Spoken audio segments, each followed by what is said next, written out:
Hey, Mom, how are you today? Hanging in? Oh, well, you know, dear, I'm just taking it one day at a time. That's the only thing you can do, right? I mean, as the saying goes. I know it's just a cliche, but I think it really is true. At least that's how it's always been when something terrible happens, right? Isn't that what you always told me, Mom? Well, I guess it was easier said than done. It wasn't happening to me, whatever it was. Well, yeah, I guess so. But still, Dad and you are divorced, so you've mourned a divorce, but you've never mourned a husband. And I know how much you loved Jonathan. Everyone did. Well, he loved you too. You may have been just a stepdaughter, but he never saw you as just a stepdaughter. Do you know what I mean? Yeah, definitely. And I thought of him as my dad, as my second dad. Well, he would have loved to have heard that. Oh, believe me, I told him. You did? You mean before he passed? You two talked about that? Oh yeah, we had many really great heart-to-hearts. Oh, I am so happy to hear that. You have no idea. Well, it's true. I loved John. Screw cancer. Yeah. Screw it. Been 10 months. 10 long, miserable months since he's been gone. And to tell you the truth, I feel no closer to the end of any sort of grieving process. It's nothing like what that silly grief counselor said. Well, I think it's a process that you kind of go back and forth on. It's never just one thing, you know? Yeah, I know, but I hate going to those grief meetings, Jules. Do I really have to go? All of those people are just so depressing. Well, of course you don't have to go if you don't want to, but do you share? What do you mean, do I share? You know, your story. Do you share your story there? About you and Jonathan? Well, I don't see why I should do that. What business is it of theirs? Okay, well, do you talk about how you're feeling at least? Well, yet again, Jules, how do I feel about my dead husband any of their business? Okay, well, I guess if you aren't going to open up in there, it sort of defeats the purpose. But I really encourage you to keep doing it. Why? Do you think it will get any better? Well, it might. Who knows? One of these days you might have a revelation. A revelation? Yeah, an epiphany. Someone will say something that will inspire you and you'll just open up and it'll all come spilling out. And then you'll feel so much better, Mom. Well, maybe I don't want to spill out. And maybe I don't even want to feel better. What do you think of that? And you think that you know who will make you feel better? At least the grief counseling at the hospice is free. You know who? And who might I know? You know, your little medium friend, the clairvoyant, Glenda? Well, I haven't been going to see Glenda. Come on, Mom, I have the receipts, literally. You had them sitting right there on your dining room table. Well, how dare you go snooping through my personal papers? I taught you better than that. Believe me, I wasn't snooping. I could hardly miss it. Glenda must be going blind. The typeface on those receipts is getting bigger and bigger. Well, maybe I am. So what? So what if I am? Why is that any of your business? Oh, come on, Mom. We've been over this. You know that woman is a scam artist, right? You just don't understand, Jules. If only you'd go in for a reading, you'd finally see that she's the real deal. Oh, please, real deal. She has a gift. She truly does. And how does she have a gift? Please, tell me. Don't you remember when my sister Gladys died? Glenda told me that she left something in her closet for me. And then I found her Himalayan healing stones in there. She always wanted me to have them, but had lost them like 3 years ago. Oh, yeah, Mom. Like it was a big stretch that an airhead like Aunt Gladys could lose her Himalayan healing stones in her own closet. Oh, you're just a cynic. Stop it. Have you talked to the grief counselor about this? I don't have to tell you that. That's patient-client confidentiality, remember? Hey, you don't have to tell me anything that you don't want to, Mom. I'm only your daughter, after all. Well, maybe I have, maybe I haven't. And what does Roberto say about Glenda? Roberto says that I should grieve any way I please. Oh, does he now? Well, maybe I'll have to have a little talk with Roberto myself. Well, fine, go ahead. Hi, Mr. Diaz. This is Jules Opperfield. I'm Nicolette Chambers' daughter. Oh, yes. Miss Opperfield. Please, call me Jules. Well, please call me Roberto. I wanted to talk to you, Jules. I'm so sorry for your loss. Well, thank you. Thank you very much for saying so. Jonathan was a very good man. I had a chance to get to know him a little before he passed on. Yeah, I heard you guys got to talk a lot. I really just wish I'd gotten to know him better. Spend a little more time with him. I'm not sure if you were aware of this, but I am a chaplain as well as a grief counselor here at the hospice. Yes, my mother had told me something about that. I'm sure you heard from Jonathan. He wasn't exactly a religious man. Well, yes, we did get on that topic, and quite at length. In fact, I found him to be quite well versed in the subject of philosophy and religion. The humanities of all kinds, really. It's more than I can say for most of my charges, I must say. God bless their eternal souls. Yeah, well, he was very strong in his beliefs, but never rude about them, you know? But he loved to debate. Yes, I must say I came much more prepared for our second chat. That's good. You would have needed it. Well, how is your mother getting on? I haven't spoken to her in a few days, and to be honest, her appearances in our group meetings have been getting rather sporadic lately. Yeah, well, I'm not so sure she's doing very well at all, actually. Yes, I suspected this. I wish she'd come in and talk to me again. I really think it would help her out tremendously. Well, when's the last time she's been in to see you? Well, I'm sorry, Jules, but I can't share that with you. It would go against our... Right, confidentiality, blah, blah. I'm just concerned that she's, well, trying to cure her grief through unhealthy means. Well, first of all, you can't cure grief. It is simply always there. It's just sometimes appears in lesser forms. I know.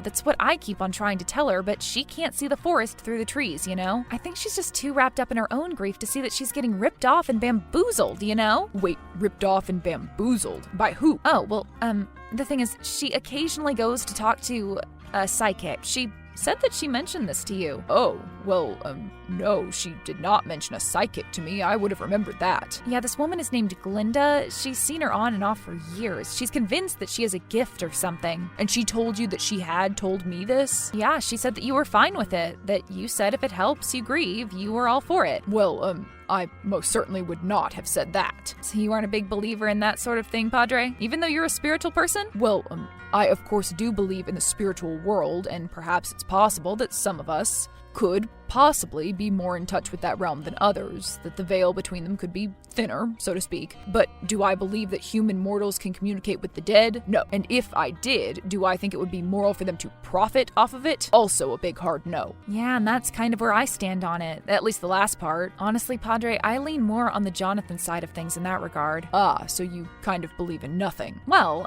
It's okay. You don't have to answer. But if you ever do, we would have plenty of patient privileges. Well, thanks. I'll be sure to keep that in mind. But in the meantime, do you have any advice for me? Well, I would suggest you try to get her back in to see us in group counseling. Yeah, I'm trying. I told her she needs one crack in that emotional wall of hers. And well, just give her some patience. It is true, she does need to grieve in her own way, but this is not the way. So what do I do about that, though? About Glenda? Well, sadly, it is up to your mother to make these decisions for herself. Yeah. Unfortunately, she can still make decisions for herself. You can only control your own actions and reactions. I suppose so. However, yeah? No one ever said that you couldn't go pay Glenda a visit, of course. I mean, as a paying customer and all. Nothing unethical about that. Oh, of course. Be careful, though. These psychics, I know just enough to be nervous. Don't let her get in your head. I won't, believe me. Oh, Jules, honey, I have wonderful news for you, for us, just wonderful. Oh, okay, Mom, well, what is it? Okay, well, please don't be mad at me, okay? Well, I can't promise you anything, Mom. Oh, come on, you have to. You have to promise that you won't get mad at me, because it's such an amazing thing. It's a miracle, in fact. And if you get mad at me, I will be so mad at you. Okay, fine. I promise that I won't get mad at you. Okay, well, I went to see Glenda again. Oh, damn it, Mom, why the hell did you do that? Hey, you promised not to get mad at me. Well, I lied, so there. What are you going to do about it? I'm going to be mad at you right back. That's what I'm going to do about it. Well, whatever. You already told me, so what's the miracle? Enlighten me. Make me a believer. Fine, but don't mock it. Go ahead. Well, we had a seance. A seance? Seriously, a seance? Well, yes, but you don't understand, sweetie. It was amazing. I talked to him, honey. You talked to who, Mom? To Jonathan. We reached him. Mom, what are you talking about? What do you mean you reached him? Well, it was deep into the session, and Glenda said that finally Jonathan was here. Honey, I mean, he was there. He'd finally made his presence known to me.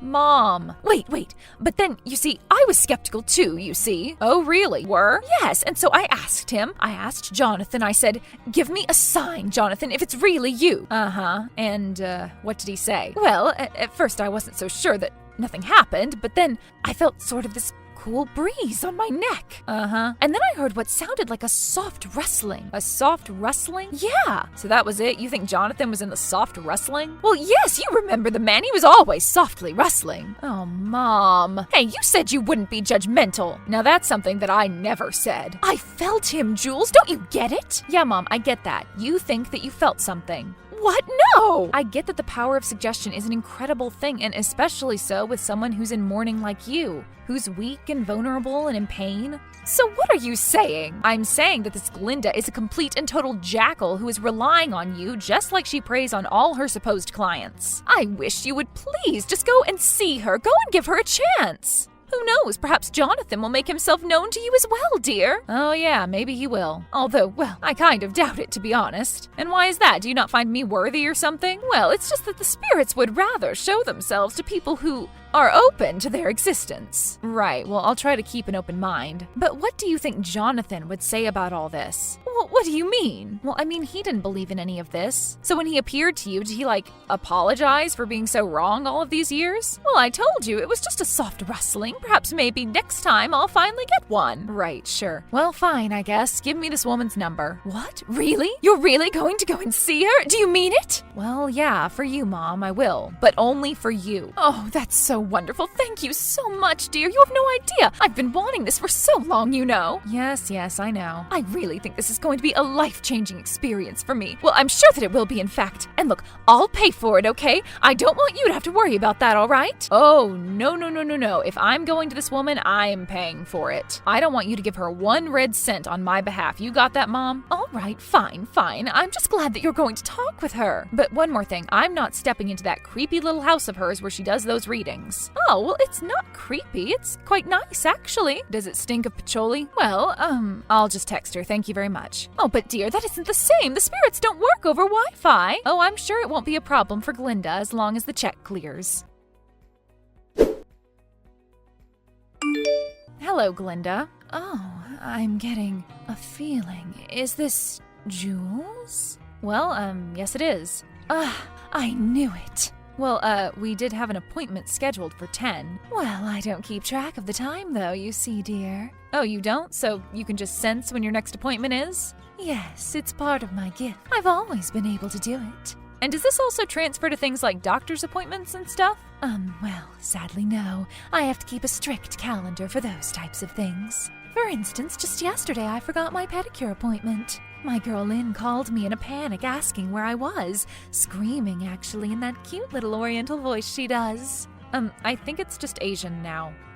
What? Well, I think you would just refer to that as an Asian accent or dialect, not Oriental. Oh, well, whatever. Who can keep up with the terms these days, right, honey? And I'm a psych. Right, well, anyway, so tell me. So, tell me a little about yourself. I mean, I know your mother quite well, but I'd like to get to know you. Well, I can only assume that she's told you all about me. Yes, but that was all in her words. I want to hear about you in your own words. What do you mean? I mean, who are you? Your hopes, your dreams, who you are, apart from your mother. Well, why don't you tell me what she's told you about me? I can't, darling, I'm sorry. Client psychic confidentiality. Oh, do you have client psychic confidentiality now too? Well, yes. It would be unethical for me to divulge in any details regarding anything your mother has told me in our private sessions. Oh, so that is what you would consider unethical then? That's where you would draw the line? Well, yes, of course, but there are many other places that I would draw the line. I don't understand. Are you implying that I'm an unethical person or something? No, not at all. You know, a lot of people have the wrong idea about psychics. I think maybe you do too. Oh, you think so? What would ever give you that idea? Well, your mother told me one thing. What has made you so cynical, Jules? What has led you to be so closed off to things that are just possibly beyond our human understanding? It's not that I'm closed off to anything. It's just I'm kind of a believe it when I see it type of person. Well, allow me to show you then. Okay, fine. Show me. I don't usually do this over chat, but let's try it out, okay? Okay, let's do it. I'm ready and open to the spirit world to change my mind. Okay, just close your eyes and take a deep breath. Closing, breathing. Oh, spirits of the netherworld, please tell me, who am I speaking with today? Wait, what's going on? Who are you talking to? The spirit world. I'm asking them to come and show themselves to us. Oh, okay, right. Okay, they are asking who you would like to talk to. What about your stepfather, Jonathan? He really did enjoy his time with your mother the other day. I'm sure that he would love to speak with you as well. Wait, are you talking about the soft rustling? Well, yes, that's their way of speaking to us, don't you know? The spirits, that is. But why the soft rustling? Well, it's hard for them to form words, you see. It's sort of like they have a block on it. It's for our own benefit, really. Humans, of course. Humans? But why? I mean, what would happen if we heard a spirit's voice? Well, terrible things. Terrible things for the listener and the spirit. Oh, no. Yes, so we have the soft rustling because it's easy, and, they don't want to scare at all, is the thing. Oh, okay, right. Well, I guess that sort of makes sense. So, anyway, do you want to talk to Jonathan? Well, to be honest, Jonathan doesn't actually believe in any of this sort of thing. Well, yes, so? Doesn't that affect it, I mean? What do you mean? Well, wouldn't he have had to believe in all of this, to be able to contact me from the other side? Well, no, of course not. A spirit is a spirit, no matter their belief or not. Oh, so he wouldn't be, screaming up at us from the depths of hell or anything like that then, would he? What? No, it doesn't work like that. So he's not just, in brutal agony, moaning in torture and pain? No, the spirits who come to visit us in our sessions simply do not work like that. Wait, they work? So they have jobs and stuff in the underworld? So are there hierarchies? No. Okay, let's just get back to the session, okay? Okay, shoot, I'm ready. Bring on the spirit world. Fine, okay. Deep breath. I'm good. I was talking to myself. Oh, spirit world. Bring about Jules' stepfather Jonathan, who, despite his cynical belief and hers as well, interesting, loved and cared for her very deeply. Wait, what? Hold up. What? What's wrong? I think I felt something. You felt something? What did you feel? I felt something on the back of my neck, like a breath or something. Yes, exactly. And do you hear anything? Any soft rustling? I hear a soft, it's almost like a soft growling. Wait a minute, what's that sound? I hear something. What, you can hear it too? He's here, I knew it! Wait, hold on a second, that growling sound, you hear it? Oh my god, it's getting louder and more high-pitched. Oh my god, it is! Here too, and why are the lights flickering on and off? What is happening?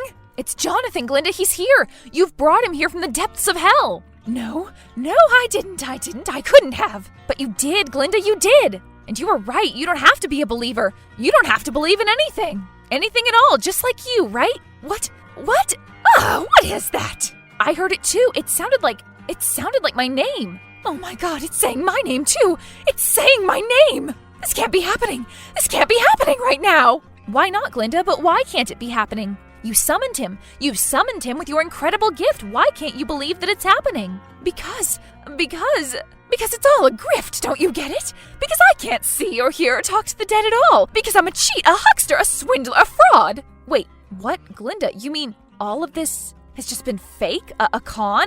A charade? Yes, of course it has, Jules. What are you, an idiot? I'm not a psychic. There's no such thing as a psychic. We just put a line of crap on vulnerable people and then charge them for it, don't you know? Uh-huh. So that's what you do. That's what you've been doing to my mom? Wait, it stopped. The growling, the light flickering, it stopped. But why? How could you do that, Glenda? How could you take money from sad, grieving, vulnerable people? People like my poor, naive mother. Wait a minute. That was you, wasn't it? You were the one who was doing all of that. How did you do that? Well, whatever do you mean, Glenda? Is this some kind of a joke to you or something? This is my livelihood. This is my job we're talking about, woman. Well, if you don't like that, you're really going to hate this. Hate what? What are you talking about? Well, do you see that guy outside your window? Ah! Who is that man? That's Father Roberto. Wait, that's that grief counselor that your mother was telling me about. Well, what the hell is he doing here? He's playing the role of my dead stepfather in today's show. What? You mean that he was just sitting out there making growling sounds? Well, I think he had some cool voice changer app that his nephew showed him too. Well, what about the lights? How was he making them flick on and off like that then? He used to build houses for a mission in Peru before he came to the hospice. He has plenty of electrical experience. You are all insane. Your whole family. Your mother too, by the way. She always was. Well, you certainly did not help with that over the years. If I could only get back every dollar that she gave you, that you took from her, just like you took it from so many other poor people just like her. Poor? Oh, please. Deep down, all these people know what they're doing. They know the deal. They know that I'm offering a service just like any other, just something to make them feel better for a while. Something to offer a little bit of hope, or to numb the pain, just like church, just like the bartender. Actually, the more I think about it, the more that grief counselor and I are alike. Oh, I don't think so. There is one big crucial difference. Oh yeah, and what's that? Well, he's not about to be investigated for fraud, and you are. Wait, what? Hey Mom, how are you doing today? Hey honey, I'm doing a lot better. I feel like I'm coming to terms with things a little. I ran into Roberto the other day at the grocery store. He happened to mention that You've been a little more vocal in the group lately. Well, yes, I have been opening up a little more. And you know, it was true what you said. It took one woman's story to really crack me. Oh, yeah? Yeah, she was talking about losing her son, and I don't know, something about it. I just felt like it was finally time. Well, I'm glad, Mom. I'm glad you decided to go back. Well, how could I not? I certainly wasn't going to go back to Glenda after the way you exposed her. And you wouldn't have been able to go back to her anyway, considering she couldn't make bail. So, extortion, huh? And money laundering, wire fraud, bank fraud, mail fraud. Turns out the whole business was shady. It just took turning over the rocks to find all the insects. Well, I'm glad she's out of business now. Who knew that posting those texts online would destroy her so fast? Well, when they put you in TMZ and the Daily Mail, it's only a matter of time before you're done for good. I know now that I was trying to find the easy way out instead of doing the hard work that grief requires. Well, I'm glad that you figured it out. Love you, Mom. I love you, dear. I somehow knew you were going to say that. I could sense it. Perhaps I'm a little psychic. Jules and her mom decided to start going to the grief counseling sessions together, and Jules found that she had a lot of unresolved mourning to do herself, which they were grateful to do together. Jules and Roberto continued their friendship and had long talks on subjects Jonathan loved, such as religion, history, and philosophy. Their days of pulling pranks on psychics, however, were over. Glenda was sentenced to 3 years in prison for a series of financial crimes and was never allowed to practice as a medium in the state again. This hasn't stopped her from operating a thriving business in the state prison, where she trades psychic readings for barbecue Fritos, Twizzlers, and toothpicks from the commissary.